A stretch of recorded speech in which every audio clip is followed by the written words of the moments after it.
Welcome to the Deep Dive, where we extract the core essence from complex sources and deliver pure, concentrated insight directly to you. Hello. Our mission today, well, it requires a special kind of lens, I think. We're focusing simultaneously on 2 points separated by continents, by cultures. Yeah, quite a contrast. We're diving into 2 really iconic short stories. They function almost like brilliant miniature studies on human constraint. Nadine Gordimer's The Train from Rhodesia and Prunyakanti Wijenaki's Monkeys. It's a fantastic pairing, actually. A real study in phenomenal literary compression. It is. When you put these two side by side, you're looking at, well, fundamentally different engines of human suffering, aren't you? Completely different. With Gordimer, we face that massive, almost brutal exterior reality. Right. Racial, economic tension, all played out in that stark theater of apartheid-era Rhodesia.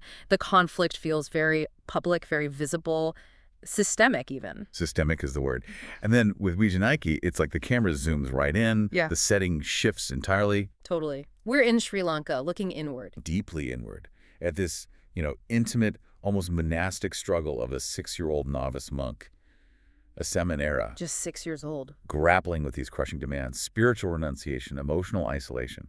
The conflict is internal, it's psychological, it's spiritual. So our goal for you, the listener, is to really pull out those specific nuggets of insight, those aha moments, if you like. Exactly. By analyzing how these two quite short narratives manage to condense such massive themes, social themes, psychological themes. And ultimately, we're examining how they fulfill that promise of what critics call new literatures in English. Yeah, showing how that intense local focus can actually unlock universal truths. It's not just about Rhodesia or Sri Lanka. Absolutely. And we want to be clear, we aren't just summarizing plot here. We've got the full texts, we have critical essays, we even have quotes from the authors themselves. Which allows us to do a really detailed, almost forensic analysis, moment by moment. We want to understand how brevity, in the hands of masters like Gordimer and Wijenaki, doesn't simplify reality. If anything, it intensifies it. It really does. It makes the emotional stakes, the political stakes, feel impossibly high. Okay, let's start with Gordimer, The Train from Rhodesia. Right.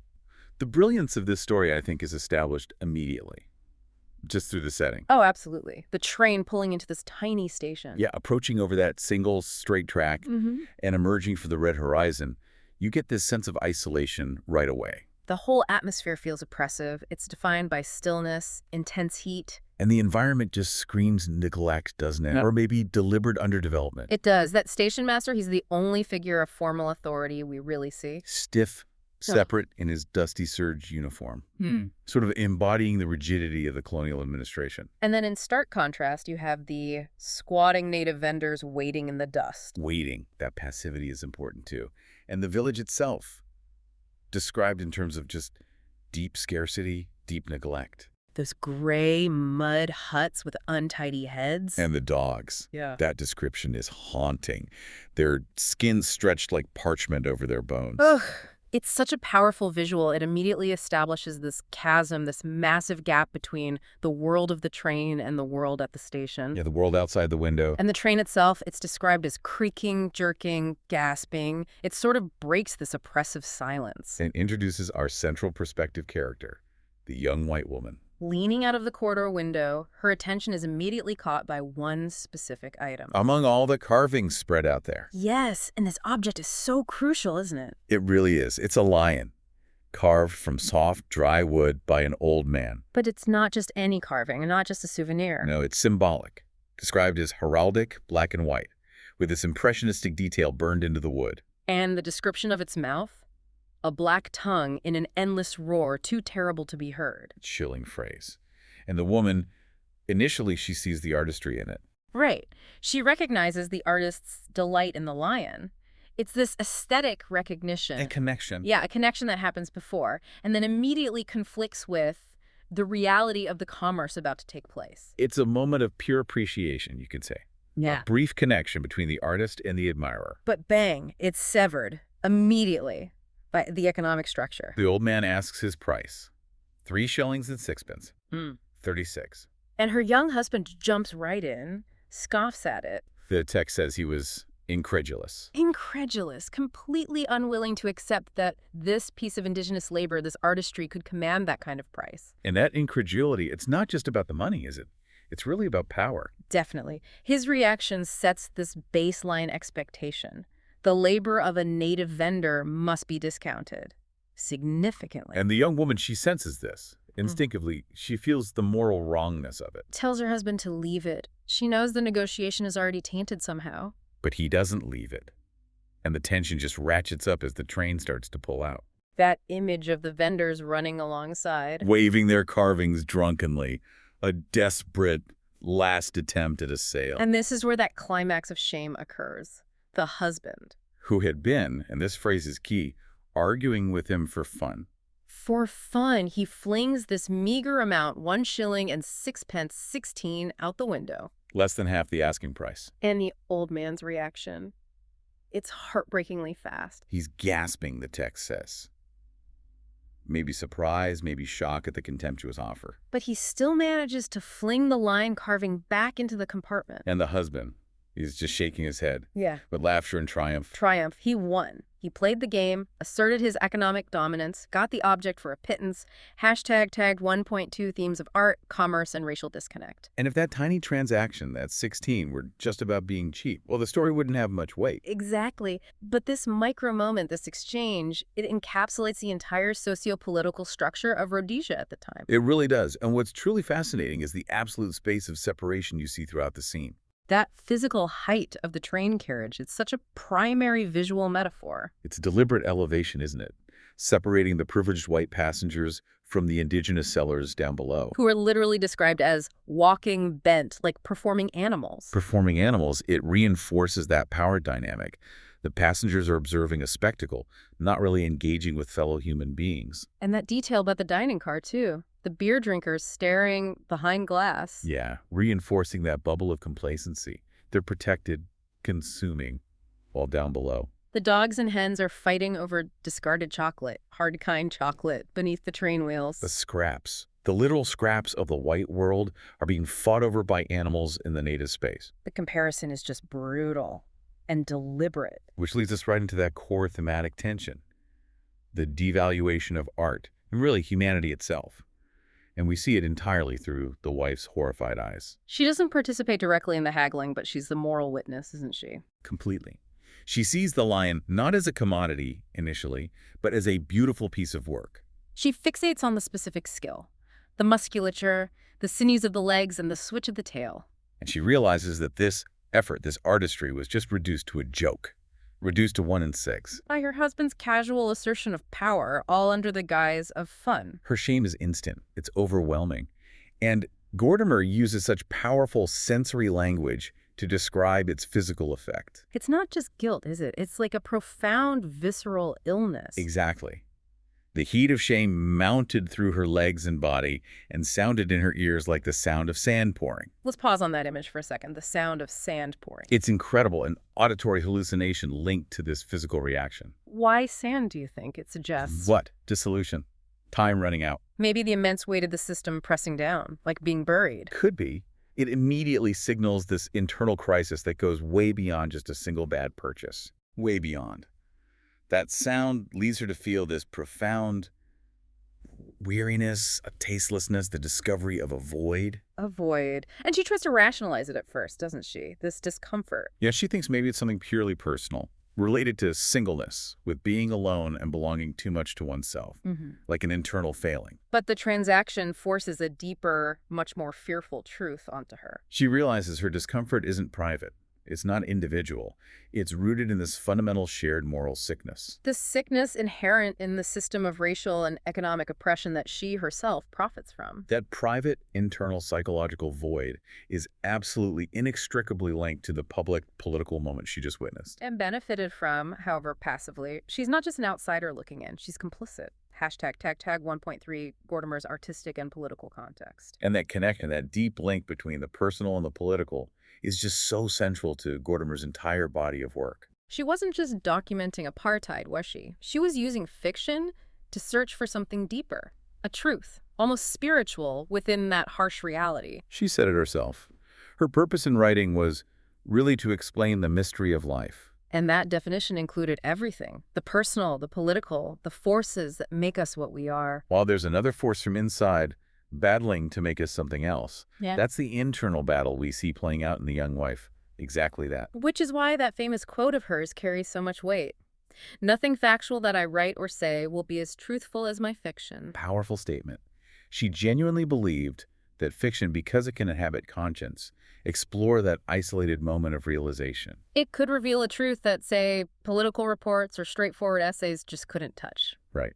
Now, there's often this assumption, especially with turbulent political settings like South Africa. That the novel is the only form big enough to capture the big themes. Exactly. But critics like Klingman, Head, Dimitriu, they argue really forcefully that Gordimer's short stories are absolutely not secondary. They're not operating in some separate, insulated realm of liberal universals or pure psychology. No way.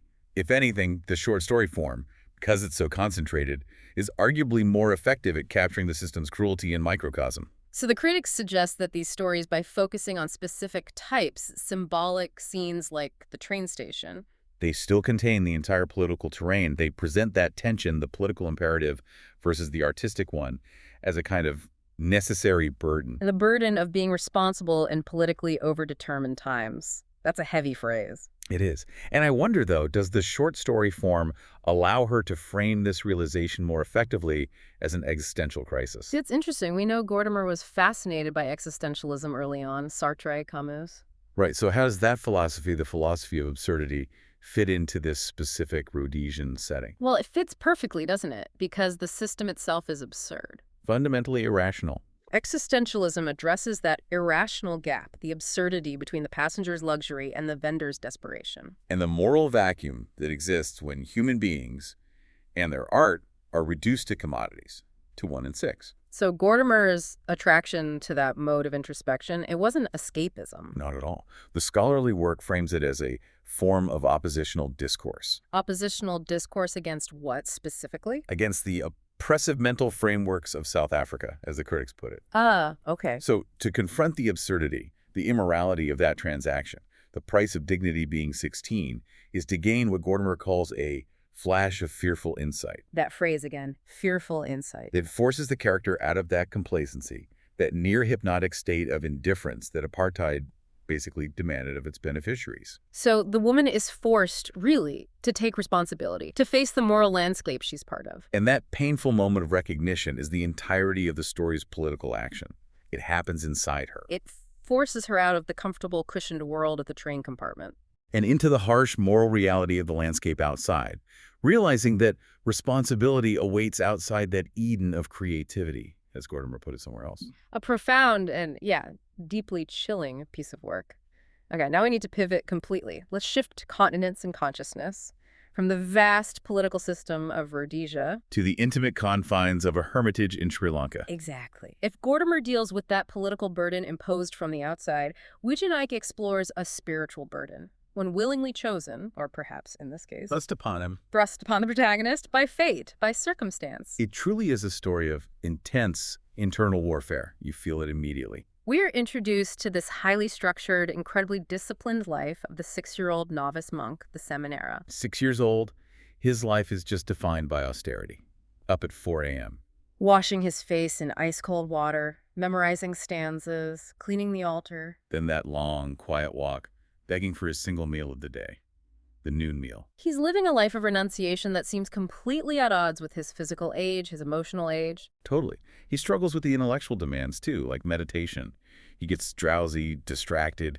He's a child. And the only real break in this incredibly rigorous routine is that single sacred leisure hour. 12 noon to 1 o'clock. And this becomes his secret ritual, doesn't it? His secret life, almost. Climbing the warm rock away from the hermitage grounds to feed the monkeys. They're his playmates, his sole toys. And think about the care he takes. He meticulously saves 2 slices of bread and a plantain from his own meager meal, just for them. That care, that nurturing instinct, it contrasts so sharply with the detachment required by his religious life. We really have to emphasize the emotional engine driving this ritual, though. Why the monkeys? Well, the story tells us. He was handed over to the hermitage as a baby. His mother died at his birth. Which led his father to believe his Horoscope must be very bad. A terrible burden for a child to carry. So he carries this weight, this perceived curse, and consequently he yearns desperately for connection, specifically maternal connection. And it's not just a vague yearning.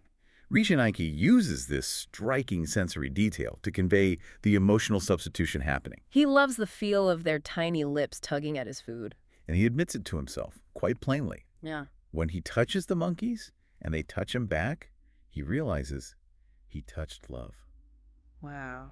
That just lays the core conflict bare, doesn't it? Absolutely. He contrasts this immediate, physical, embodied affection with what the Hermitage offers. Which is? Compassion, understanding, yes, but not love. So the spiritual path offers these abstract intellectual virtues. While his physical self, his emotional self, craves that immediate, instinctive connection.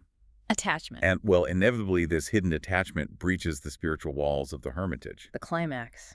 The monkeys, driven by their familiarity, their connection to him, they follow him back. Yeah. Right into the compound. Chaos ensues. They disrupt the priest's morning meditations. They ring the temple bell, scatter the chief priest's sacred fruit offerings. His secret life, his secret love is suddenly very public, and the chaos it causes represents that profound conflict, nature versus discipline. And the chief priest's reaction. It's not explosive anger, is it? No, it's quieter, but heavier. Grave, quiet consequence. He leads the boy into a closed, windowless room.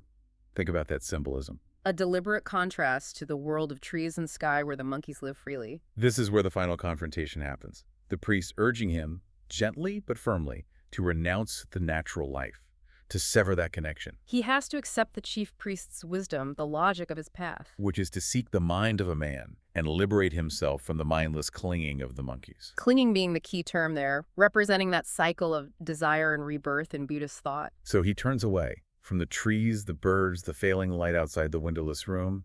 He accepts the call to move away from immediate happiness. Towards the austerity of detachment. It's a monumental, incredibly painful decision for a child to have to make. Hashtag tag 2.2 themes of renunciation, nature, and the psychological interior. That symbolic contrast between the Hermitage and the monkeys, it really is the engine driving this story. The Hermitage embodies spiritual discipline. Its ultimate goal is nirvana. Which requires, as the story states, to withdraw from life itself, not to be born again. It's almost an anti-life philosophy, in a way, necessary for liberation from suffering. And the monkeys. They are pure nature, pure samsara, the cycle of life and death and rebirth. They symbolize the physical world, instinctual affection, carefree freedom. Remember that description. Swinging from branch to branch, naked yet warm with love. Naked yet warm with love, it sets up this immediate, devastating conflict, the embodied emotional life versus the higher spiritual goal of liberation through non-attachment. I find myself, though, sort of pushing back against the premise a little here, or questioning it. How so? Well, we're asked to accept that this enforced renunciation, for a 6-year-old, is the necessary path towards liberation. Right, that's the frame. But doesn't the story also function as a kind of critique? Doesn't it implicitly frame the religion, or at least this application of it, as a cold, oppressive system, forcing the repression of natural, crucial human emotion? That is precisely the tension Nike is exploring, I think, and her style helps her do it subtly. She had that stated preference for simple, direct prose. Yeah, she wanted to keep her language accessible, to reach the hearts of the people. She wrote the way people actually speak. Believing the story, the emotional truth, should always come before any kind of literary flourish. But as the critic Tissa Jaitalaka confirms, that simplicity is really deceiving. It is. He says this quiet style is capable of plumbing the somber depths of human experience. And exploring the dark passions lurking within us. The language might be simple, but the emotional stakes are incredibly high. It relies on that stark contrast between the boy's external discipline, his robes and routine, and his raging, unmet internal need for love. And you see the psychological nuance emerging here, rooted so deeply in the Sri Lankan context. Nike aimed to write about, as she put it, things that are hidden under the carpet. Like complex family dynamics, repressed feelings, a child dedicated to religion because his family feared a bad omen, his horoscope. She provides this complex portrayal of how societal pressure, religious pressure, shapes individual human experience. It's not abstract, it's deeply personal. And this connects back to what Alistair Niven observed about her work. her gift for inculcating suspicious undertones into apparently innocent situations. That's a great observation. Yeah. Because what could be more innocent than a child feeding animals? Right. But this seemingly harmless, loving act spirals into this critical psychological and spiritual crisis. Leading to a forced, painful renunciation that will fundamentally define the rest of his life. There's almost a gothic quality to it, isn't there? That emotional morbidity in the scene in the windowless room. Yes. The chief priest is gentle, his voice is kind, but the consequence is utterly severe. It's this silent, internal shattering. So unlike Gordimer's story, which is about sudden acquisition getting the lion and the shame that follows, Wijaneki's story is about the painful necessity of dispossession. dispossessing oneself of the only source of pure, uncomplicated love one has ever known. And the narrative implicitly asks the reader, doesn't it? How can you achieve detachment if you've never truly experienced connection? The boy's decision, choosing the mind of a man over the natural clinging of the monkeys, it's framed as spiritual progress. But it's paid for with the currency of childhood innocence and genuine affection, a very high price. Okay, so now that we've gone deep into these two isolated scenes, these moments. We can pull back a bit and just appreciate the incredible power of the short story form itself. Absolutely. Both characters, the young woman and the young boy, experience this sudden, devastating moment of reckoning. A moment that somehow encapsulates a whole lifetime of social pressure or spiritual pressure. In Gordimer's story, that reckoning is public shame translated into private collapse, that internal void. The 16 transaction reveals the moral rot of her entire world. Her burden is realizing her own moral failure, her complicity. And in Wijaneki's story, the dynamic is almost inverted, isn't it? What do you mean? A deeply private, emotional attachment, his love for the monkeys, is translated into a very public breach of discipline. Ah, right. Which forces this profound spiritual renunciation. His reckoning is the necessity of letting go of immediate happiness for a higher but much harder freedom.